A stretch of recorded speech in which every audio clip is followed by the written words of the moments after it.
Hey guys, it's Dr. Robotnik64. This is a new features video for Minecraft, and today it's for the newest pre-release snapshot of the game, which is 13W01B. So yeah, the first Minecraft snapshot of 2013, and also the first Minecraft 1.5 snapshot. Now, I couldn't review the snapshot yesterday because I didn't have my laptop with me, and just today they updated the snapshot to 13W01B in order to fix some bugs. So yeah. And there is a lot of stuff to review in this snapshot, so I'm just going to get right to it right away. Well, first of all, they added a new redstone related item called a redstone comparator. In order to craft it, you need 3 redstone torches, 3 blocks of stone, and nether quartz, which is actually a new item, but I'll get to it later on in the video. So put it in the crafting table in that fashion, and you get a redstone comparator. Now, it's kind of hard to explain what the redstone comparator actually does, because it is kind of complex, but as you can see, it does sort of look like a redstone repeater. So what I think I'm going to do in order to actually explain this to you, I'm actually going to use something that was actually posted on the Minecraft wiki about the redstone comparator. So that's basically how I'm going to do this. I'm basically going to quote it from there, so yeah. So basically, the redstone comparator has 2 inputs, one from the back, which is signal A, and one from the side, which is signal B. And if signal B is stronger than signal A, there will be no output. Now, this small build right here, which credit goes to Donoclus for actually building this. This was not my idea, but credit goes to him for building it. But basically, in this contraption right here, signal B is stronger than signal A, therefore there is no output in signal C. And as you can see, I've also placed signs telling you what the signals are exactly, so yeah. And in this one over here, signal A is actually stronger than signal B, therefore signal C has an output. But once again, I did not discover this. Credit goes to Donoclus for discovering this. But yeah, so that's basically how redstone comparators work. So it is sort of complex. Not too complex, but it could probably take some getting used to. So yeah, so that's basically redstone comparators. Now on to the next feature. They also added a daylight sensor. And in order to craft it, you need 3 wooden slabs, 3 blocks of glass, and 3 nether quartz, and you get a daylight sensor. So basically what the daylight sensor is that, well, as the name would insinuate, it's a sensor that detects daylight. So basically when it's daytime, it powers redstone signals that are placed around it. So I'm just going to get some redstone here, and as you can see, it's activating the redstone signal. So basically, here's what I created here. So I basically have 4 redstone lamps that the daylight sensor is powering. Now, here's what happens if you actually set it to nighttime. If you set it to nighttime like so, as you can see, the daylight sensor is actually not powering the redstone lamps. So there you go. Now, if I actually set the time back to daytime, which I'll do here, so set time 0, and there you go, it's actually powering the redstone lamps again. Now, if you actually use an inverted redstone signal, or a NOT gate, or NOT gate, you can actually reverse the sensor's signal, making it a nighttime sensor. So basically, you can make it so that the redstone lamps come on at night, and they'll come off at daytime, so yeah. And that's pretty much all there is to the daytime sensor, so on to the next feature then. They added a new work in progress block, as seen by the WIP thing, as you can see right there, called a hopper. Now, in order to craft a hopper, you need 5 blocks of stone and a chest, but I actually did not know the crafting recipe before, so I actually didn't record it. But basically what the hopper is that it can connect to the face of a block. And if you actually drop items into it, it'll store them in its own inventory, which consists of only 5 item slots. So there you go, there's the inventory for the item hopper. Hoppers can also take items out of chests, furnaces, dispensers, minecarts with chests, and other hoppers. They can also take items out of brewing stands. So as you can see, when you drop an item into a hopper, it'll appear in the hopper's inventory. And you can basically drop any item you want in there, and it'll appear in the hopper's inventory, so yeah. And that's pretty much all that hoppers do. So they basically take items out of chests, furnaces, etc., and you can also drop items into them as well, so yeah. They added a new type of chest called a trap chest. And in order to craft it, you need to place a regular chest and a tripwire hook in the crafting table, and you get a trap chest. So basically what trap chests are able to do is that they're able to activate redstone signals. However, the amount of redstone signals that they actually activate depends on the amount of people actually looking inside the chest.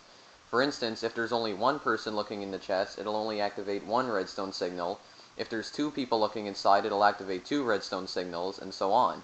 And it also has a slightly different texture. So here I'm going to place some redstone down right there, and I can open the chest, and as you can see, it's actually activating the redstone signal, as you can see from the particles.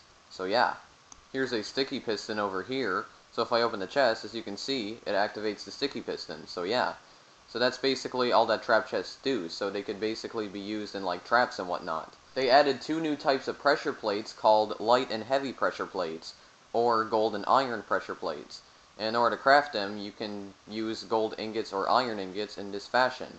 Now basically what these kinds of pressure plates are capable of doing is that they can detect item stacks. If a player actually steps on them, it will not activate the pressure plate.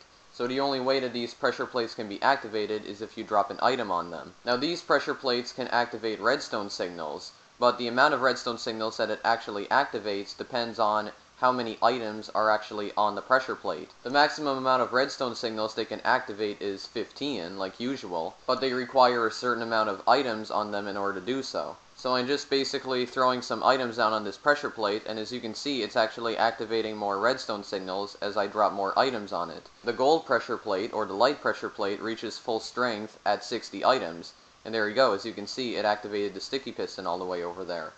But the heavy pressure plate only reaches its full strength at 600 items. So here I'm going to drop a stack of items on the heavy pressure plate. And that's already 64 items, but as you can see, it's only activating about 2 redstone signals. So I'm still dropping stacks of items on the heavy pressure plate. Get rid of these 2 stacks right here. So that's actually a total of 320 items, but as you can see, it's still not enough to activate the sticky piston. So yeah, that's basically what the light and heavy pressure plates do. They also added blocks of redstone into the game. In order to craft them, you need to place 9 redstone in the crafting table in that fashion, and you get a block of redstone. Now, unlike the other storage blocks, which are mainly for decoration purposes and don't really have any special properties, the block of redstone does have a special property. It can actually activate redstone signals. So here I have some sticky pistons with blocks of redstone on them. Now, if I actually place the block of redstone in the middle, like so, as you can see, it actually activates the sticky pistons. So as you can see, it's activating the redstone signal. So yeah, that's basically what blocks of redstone could be used for. So they could be used in certain redstone mechanisms. So as you can see, they actually activate the redstone. Now, along with adding some new redstone stuff into Minecraft, they also added some new stuff to the nether as well. For instance, they added a new ore called nether quartz ore. And that's actually the nether quartz ore right there, as you just saw. So I'm basically going to mine it here. That's where you can obtain nether quartz. So there you go. You got some nether quartz. And apparently you also earn experience points for mining this ore as well. Now the nether quartz ore actually looks different from all of the ores because it almost seems to have like strips of nether quartz on it, compared to the other ores which just have dots on them. And as I said earlier, nether quartz can be used for crafting the redstone comparator and the daylight sensor, so yeah. And that's basically all there is to the nether quartz ore. Netherrack can now be smelted in furnaces, and it creates a new item called nether bricks. And nether bricks are now used to craft nether brick blocks. So basically what they are is that they're like normal bricks, except, well, they're nether bricks. So here I'm smelting netherrack, and there you go, you get a nether brick. So there's what it looks like, basically. So it looks like a normal brick, except, well, much darker. So now, in order to craft nether brick blocks, you need to put 4 nether bricks in this fashion in the crafting table, and you get a nether brick block. So yeah. They made even more improvements to inventory management. Apparently, left-clicking and right-clicking at the same time and dragging an item actually splits the items across the boxes that you actually dragged over.